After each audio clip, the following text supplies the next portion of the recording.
Sam Monson on the He would Western know. Hotline. Sam would know. Sam, does Cincinnati need to work on its food? So that's the problem right there, right? Is you said, do they need to work on the food? And then it's like, well, nobody likes Skyline chili. Now, if that's what we're talking about as the food in Cincinnati, then yes, they need to work on the food because nobody should be eating Skyline chili. I've long since given up on the idea that they may become a sponsor of our show one day. I think we've written off the Skyline sponsorship. It's bad. And if that's representative of Cincinnati food, it definitely needs an upgrade. But there's a lot of good food in Cincinnati. So, it depends which way you look at it. What it's known for, definitely, problem. The kind of behind the lower scene stuff, the individual mom and pop type stores, the little boutique places, there's some good food in Cincinnati. Yeah. I've had some. I have a few stops in Cincinnati. One was post-Kentucky Derby winnings. We went out to a nice dinner, spent everything we won on food, and it was, I've got nothing but good things to say about Cincinnati. So, there's definitely some good stuff there. Sam joining us on the Western Hotline, a co-host of the Check the Mic podcast with Steve Palazzolo, and we check in from time to time. Sam, I want to talk about a bunch of things, but I do want to talk about the Bengals here. I know you've got a lot to say on the Bengals and Jamar Chase and T. Higgins, and I am very much of the belief that the Bengals definitely can win paying these three guys like this and, exploding salaries and how you build your team. The Bengals throw it a lot. This is their path to success. I wonder, are you bullish on this build for them, or are they going to be some cautionary tale about spending too much in one spot? It's certainly interesting. It's not the conventional way of doing things, but I don't think it's obviously crazy. I mean, this is... people always treat these things as like, well, that's clearly a ridiculous way of allocating resources. But nobody would complain if, Joe Burrow and Jamar Chase should absolutely be, some of the highest paid players of their position. So really all we're saying or all we're complaining about in that scenario is paying T. Higgins as well. And the T. Higgins contract, I think, is actually a lot less than I expected him to sign for, given the receiver market right now. I expected T. Higgins to be pushing north of $30 million a year. So for them to get him under that number, particularly when you factor in they're represented by the same agent, like that's the other element in this, that T. Higgins and Jamar Chase have the same representation, and that may have been a significant hurdle in moving on from either one of them, that this was like a package deal, no Jamar Chase deal without a T. Higgins contract as well. When you put that in mind, I think this is a reasonable place to spend the money. It's not like they have deliberately, not paid, say, an elite left tackle or an elite cornerback or, one of these other spots to make this happen. The money has gone more or less where you would put the money on this roster. Number one quarterback, number one wide receiver. Trey Hendrickson is angling for a deal, and that will, I think, change the outlook. Like if this costs them Trey Hendrickson, if they decide we can't pay him, we're going to move on from him somehow, then maybe it's a different conversation. But right now, they can still give Trey Hendrickson more money, even with these deals being done. And Burrow is putting pressure on the organization to make it happen. We know this works. It's a great trio to have.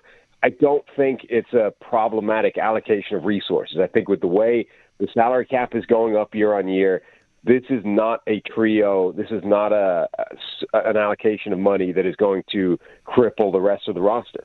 I wonder if the reaction would have been more positive for some, Sam, too, had they just squeaked in last year, like what it would be. And that was with a bad defense. With a bad defense, I was looking at this yesterday, they lose in overtime to Baltimore. They lose on a 2-point conversion to Baltimore. They lose to the Chiefs on a flag at the end that was on a 4th down.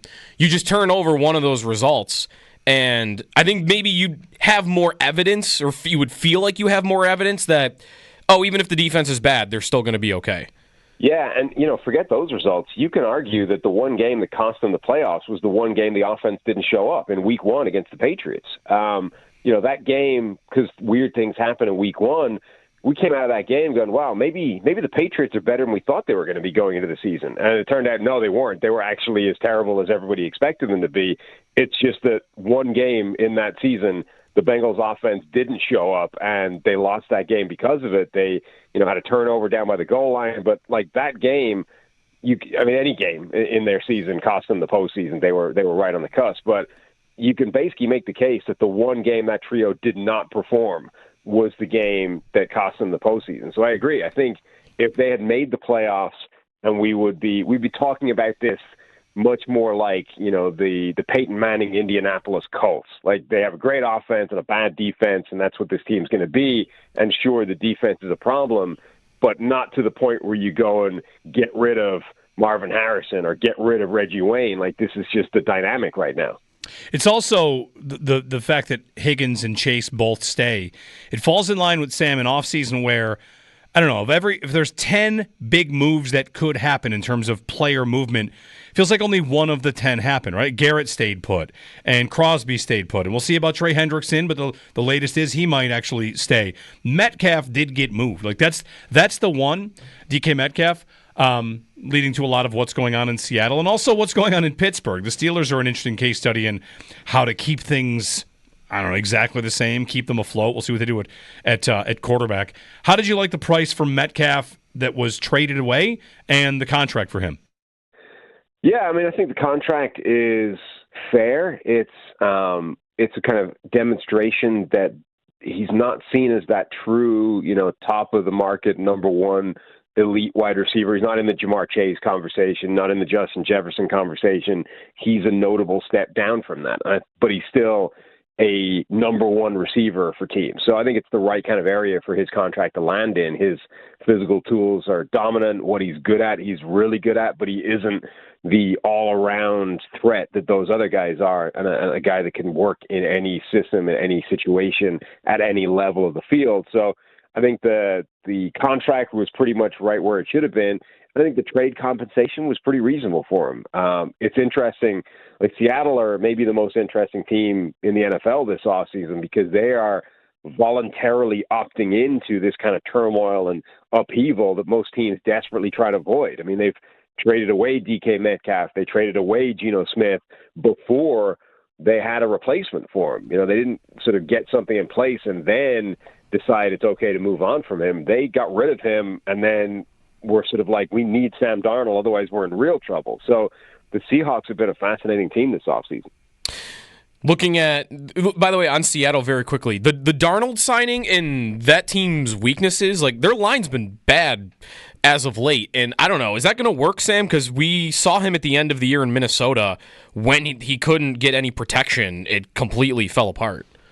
Yeah, I mean, they desperately need to improve the interior of that offensive line, which was true this time a year ago, which was true heading into the offseason. It's been true for a while for the Seahawks. Whether or not Geno Smith was going to be the quarterback, that was their biggest offseason priority. Now, they then created priorities ahead of that in the offseason by trading away Geno Smith and then DK Metcalf, but it remains the priority for that team.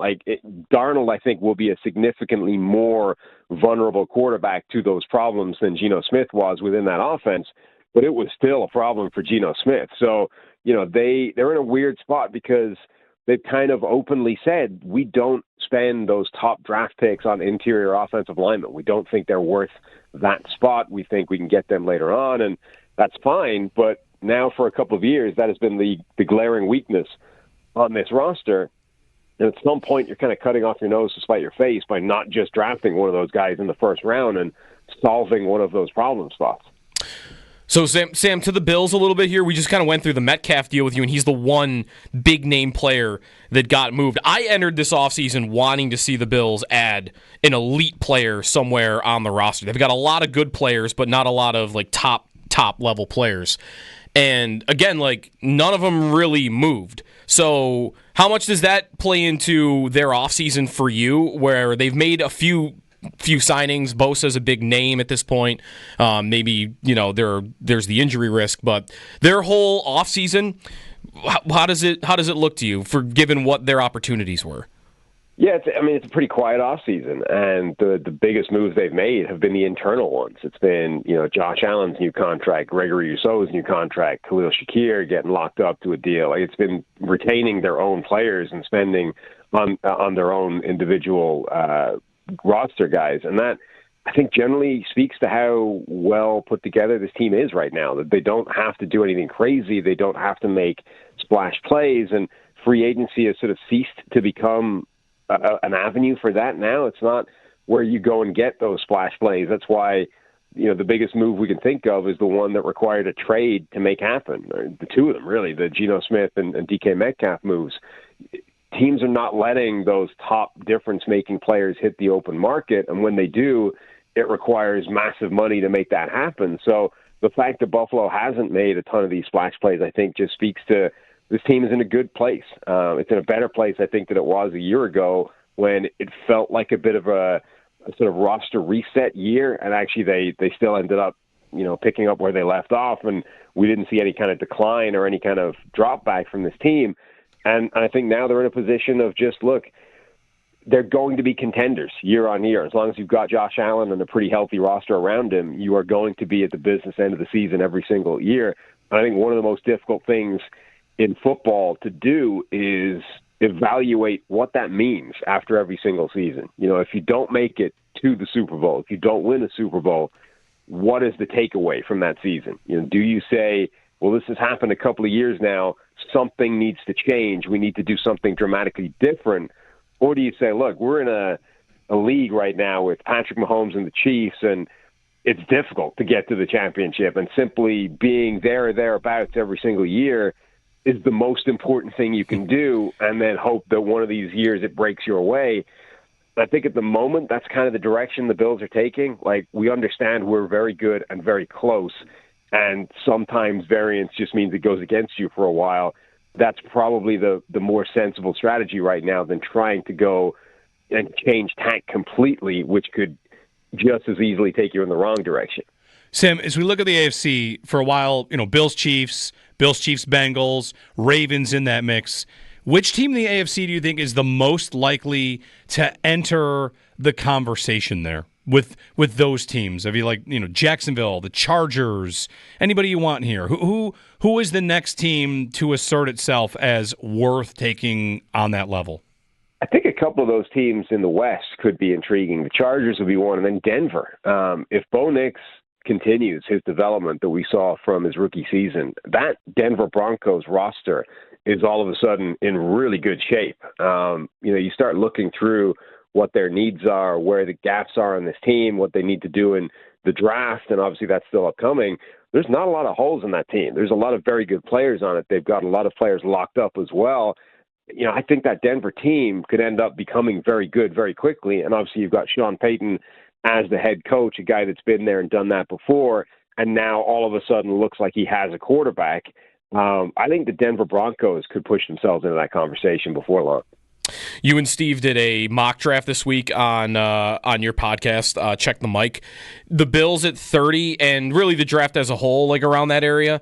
Sam, for the Bills, it's more corner, D-line, and then maybe I want to ask you about receiver. Whether this year is, it's definitely, I think everyone would agree, not as good as last year's class depth-wise, but if you see players at that position kind of in the second half of the draft class that would be impact guys right away. Yeah, so the receiver group is interesting because it doesn't have the star power. It doesn't have those three guys at the top, any one of which would be wide receiver one in most draft classes. I think the high end of this draft class at receiver is relatively weak, but I actually think the class overall is pretty strong, and the depth is good.